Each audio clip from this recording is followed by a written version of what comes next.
एक सवाल का आंसर ऑनेस्टली देना। आप पढ़ तो रहे हो, लेकिन क्या आपको पता है पेपर किस डायरेक्शन में जा रहा है, या बस सिलेबस खत्म करने की रेस चल रही है? बिकॉज मैं आपको एक चीज़ बताऊं, नीट एमडीएस रैंडम पेपर नहीं होता, बिल्कुल भी नहीं। लास्ट 5 ईयर का पैटर्न अगर आप कामली बैठ के देखो तो एक क्लियर शिफ्ट दिखाई देता है। अगर आप 2026 टारगेट कर रहे हो तो बिना ट्रेंड देखे पढ़ना ऑनेस्टली बहुत रिस्की है। आज हम डिटेल में बात करेंगे क्या रिपीट हो रहा है, कैसे क्वेश्चन इंक्रीज हो रहे हैं और 2026 में आपका फोकस कहाँ होना चाहिए। तो सबसे पहले बात करते हैं कि बिग शिफ्ट इन पेपर। पहले क्या होता था? डायरेक्ट फैक्चुअल क्वेश्चंस थे। एक्स ड्रग का मैकेनिज्म, वाई एंड एक्स का वैल्यू, सिंपल था। अब क्या हो रहा है? Clinical scenario based question. आप पेशेंट डायबिटिक है, एक्सट्रैक्शन करना है, तो आप क्या करोगे? अब पेपर नॉलेज नहीं, डिसीजन मेकिंग टेस्ट कर रहा है। और ये शिफ्ट लास्ट 4 to 5 ईयर में क्लियरली विजिबल है। इसका मतलब सिर्फ नोट्स रटना इनफ नहीं है, concept clarity plus clinical linking important हो गया है। एग्जामिनर देखना चाहता है कि आप डेंटिस्ट की तरह सोच पा रहे हो या नहीं। अब एक इम्पॉर्टेंट शिफ्ट की बात करते हैं, that is image based question. पहले क्या होता था? इमेज 1-2 आते थे। अब क्या हो रहा है? Radiograph, histopath slide, instrument, material surface, clinical photograph. और प्रॉब्लम क्या है? हम लोग इमेज लास्ट में देखते हैं या सिर्फ एक बार ग्लेंस कर लेते हैं, बट एग्जाम में रिकॉग्निशन स्पीड मैटर करता है। तो 2026 एस्पिरेंट्स, इमेज रिवीजन को सीरियस लो। स्टूडेंट इमेज को देख के गैस करते हैं, एनालाइज नहीं करते। गलती यहीं पे होती है। इमेज बेस्ड क्वेश्चन इतना डेंजरस होता क्यों है? क्योंकि ये दो चीज़ें टेस्ट करते हैं।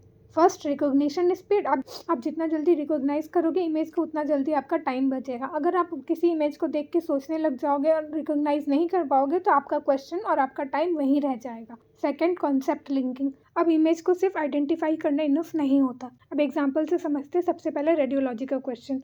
स्क्रीन पे आईओपी दिया हुआ है। This radiograph shows a well defined radiolucency at the apex of 1-1। Most probable diagnosis क्या होगा?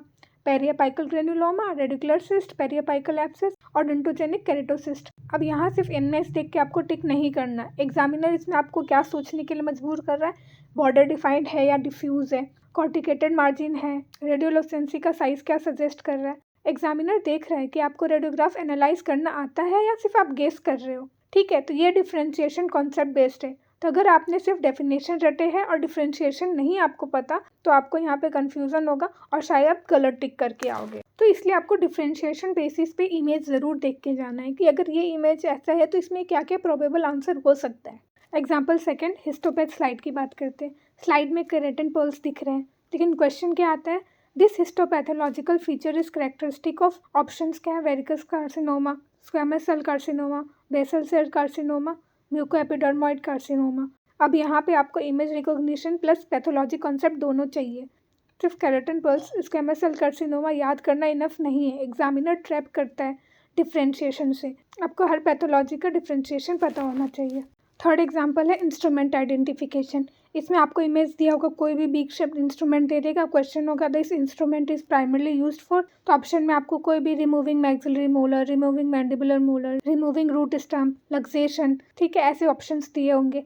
लेकिन अगर आपने इंस्ट्रूमेंट कैजुअली देखे होंगे तो मिस्टेक हो सकती है। बीक का एंगल देखो, कर्वेचर देखो, लेफ्ट साइड के एक्सट्रैक्शन के लिए यूज होगा या राइट साइड के एक्सट्रैक्शन के लिए, मैक्सिलरी है या मैंडिबुलर है, तो इन सब पे बहुत कन्फ्यूजन होता है। तो आपको बहुत ध्यान से ये सब इंस्ट्रूमेंट को भी देखना पड़ेगा। अब जो है वो डेंटल मटेरियल बेस्ड भी क्वेश्चंस आते हैं, जैसे कि this material mostly likely exhibit high tear strength है, लो डायमेंशनल स्टेबिलिटी है, हाइड्रोफोबिक नेचर, रिजिड। तो अब आपको इमेज प्लस प्रॉपर्टी लिंकिंग दोनों पढ़ना पड़ेगा। तो इस तरह के मटेरियल बेस्ड क्वेश्चन में क्या है, पहले आपको मटेरियल आइडेंटिफाई करना पड़ेगा कि ये मटेरियल कौन सा है। फिर जब आप मटेरियल आइडेंटिफाई कर लोगे, फिर आपको उससे लिंक करना पड़ेगा कि इसका प्रॉपर्टीज़ क्या है। तो इसके लिए आपको डायरेक्ट अगर आपने रट्टा किया है तो उससे आपको नहीं होगा, पहले आपको मटेरियल पहचान के फिर उसका प्रॉपर्टी जानना पड़ेगा। इसलिए आपको ये दोनों चीज़ पढ़ना पड़ेगा। अब आपका इमेज बेस्ड क्वेश्चन सॉल्व करने के लिए क्या स्ट्रेटजी होनी चाहिए? मैं रिकमेंड करती हूँ हर सब्जेक्ट के इमेज बेस्ड पीवाईक्यूज अलग नोटबुक में लिखो, स्क्रीनशॉट सेव करो जहाँ पे भी आपको क्वेश्चन मिलता है। हर 10 दिन में इमेज रिवीजन करो, आइडेंटिफाई प्लस डिफ्रेंशिएशन प्रैक्टिस करते रहो। सिर्फ देखना नहीं है, कंपेयर करना सीखो।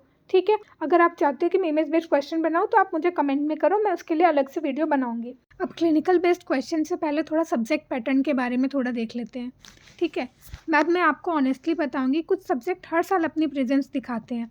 जैसे ओरल पैथोलॉजी, तो यहाँ से ये क्वेश्चन रिपीट होते रहते हैं। ओरल पैथ अगर आपका वीक है तो उसको बिल्कुल छोड़ना नहीं है, क्योंकि आप सेफ जोन में नहीं हो। फिर इस सब के लिए मैंने फार्माकोलॉजी, डेंटल मटेरियल, सबका कौन सा इंपॉर्टेंट टॉपिक है, ये सब के लिए मैंने अलग से वीडियो बना लिया, तो आप वहाँ पे जाके देख सकते हो। इन सब के अलावा मैंने एक रिपीटेड थीम्स देखा है, जिसको मैं गोल्ड जोन बोलती हूँ। अगर आप स्मार्ट हो तो आप सब्जेक्ट नहीं पैटर्न देखोगे। तो लास्ट 5 ईयर में कुछ थीम्स बार बार आए हैं डेवलपमेंटल डिस्टर्बेंस के ऊपर, drug of choice, indices, impression material, diabetic management, nerve injury, local anaesthesia, complication. तो मैं पर्सनली अगर 60 डेज में प्रेप कर रही होती तो इन टॉपिक को मैं 3 से 4 रिवीजन तो पक्का देती। सबसे बड़ा मिस्टेक क्या है पता है आपको? PYQ सॉल्व करना, लेकिन एनालाइज नहीं करना। आप PYQ तो सॉल्व करते हो, लेकिन उसको एनालाइज नहीं करते। लोग क्वेश्चन देखते हैं, आंसर देखते हैं, आगे बढ़ जाते हैं, बट पैटर्न नहीं देखते। अगर ड्रग ऑफ चॉइस 4 बार आ चुका है तो ऑब्वियस एग्जामिनर को ये एरिया पसंद है, लेकिन आप क्या सोचते हो कि ये आ चुका है तो अगले साल नहीं आएगा, हम नेक्स्ट चैप्टर खोल लेते हैं। तो रैंडम स्टडी कभी भी रैंडम रिजल्ट ही देगा आपको। अब जो दूसरा मेजर शिफ्ट हुआ है नीट MDS के पैटर्न में, वो है क्लिनिकल बेस्ड क्वेश्चंस, और ऑनेस्टली ये 2026 में और बढ़ने वाला है। एग्जाम्पल से समझते हैं। सबसे पहला medicine plus dentistry integration. Question इस तरह आता है, A 25-year-old male patient with uncontrolled diabetes reports for extraction. His random blood sugar is 320 milligram per dl. What should be your immediate step? Option आपको देंगे, proceed with extraction, prescribe antibiotic and extract, refer for glycemic control, give insulin, chair side. ये सिर्फ diabetes का question नहीं है, ये judgement test है आपका। अगर आपको मैनेजमेंट प्रोटोकॉल नहीं पता तो आप गलत टिक कर दोगे। तो आजकल क्वेश्चन ऐसे ही आ रहे हैं, मेडिकल प्लस डेंटिस्ट्री बेस्ड होगा कि अगर नीट MDS करने के बाद अगर आप क्लिनिकल खोलते हो या किसी हॉस्पिटल में काम करते हो तो आपको मैनेजमेंट आता है या नहीं आता। Second, clinical scenario based question की बात करें तो क्वेश्चन आएगा आपका, patient on warfarin require minor oral surgery, what is the best approach? Option है, stop warfarin 5 days before, continue warfarin and check INR, replace with aspirin, avoid surgery permanently. ये पूरे clinical maturity का question है, ठीक है। तो सिर्फ drug mechanism नहीं चलेगा, आपको उसका प्रोटोकॉल भी पता होना चाहिए कि आप पेशेंट कैसे डील करोगे। अब जो आपका थर्ड आता है वो है ड्रग कॉम्प्लिकेशन। अब एग्जाम्पल से समझते हैं। After inferior alveolar nerve block patient develop facial paralysis because, option हो सकता है injection into parotid gland, needle breakage, trismus, hematoma. तो ये अप्लाइड एनेटमी प्लस सर्जरी का मिक्स है। तो आपको सारे नर्व ब्लॉक के कॉम्प्लिकेशंस पता होने चाहिए, प्लस आप जो ड्रग प्रिस्क्राइब भी कर रहे हो पेशेंट को, वो भी आपको कॉम्प्लिकेशन उसका क्या हो सकता है वो भी पता होना चाहिए। तो इस तरह के क्वेश्चंस आजकल बहुत आते हैं नीट MDS में। फोर्थ जो कैटेगरी है वो है कि प्रोफाइल एक्सिस बेसिस पे। एग्जाम्पल है, patient with prosthetic heart valve need scaling, what is the antibiotic protocol? तो ऑप्शन में डोजेस डिफरेंस होते हैं। यहाँ एग्जामिनर आपका एग्जैक्ट टेस्ट करता है रेज्यूमे आपको पता है कि नहीं है। अगर हम पैटर्न को ऑब्जर्व करें तो नोटिस करेंगे कि क्लिनिकल क्वेश्चंस में systemic disease plus dental procedure, drug plus conditions, complication plus management, तो ये 3 कॉम्पोज रिपीट हो रहे हैं। तो आपको इस पर ज़्यादा ध्यान देना है। अब देखा जाए तो 2026 में ये और बढ़ सकता है, क्योंकि एग्जाम अथॉरिटी डेंटिस्ट की कॉम्पिटेंसी टेस्ट करना चाहते हैं। अगर आप MDS ज्वाइन करोगे तो पेशेंट हैंडल करना पड़ेगा, इसलिए पेपर अब थियोरेटिकल बेसिस से लेकर प्रैक्टिकल हो रहा है कि क्लिनिकल बेसिस क्वेश्चंस ज़्यादा आ रहे हैं। अब how to prepare for clinical question, मैं अपनी स्ट्रेटजी बताती हूँ।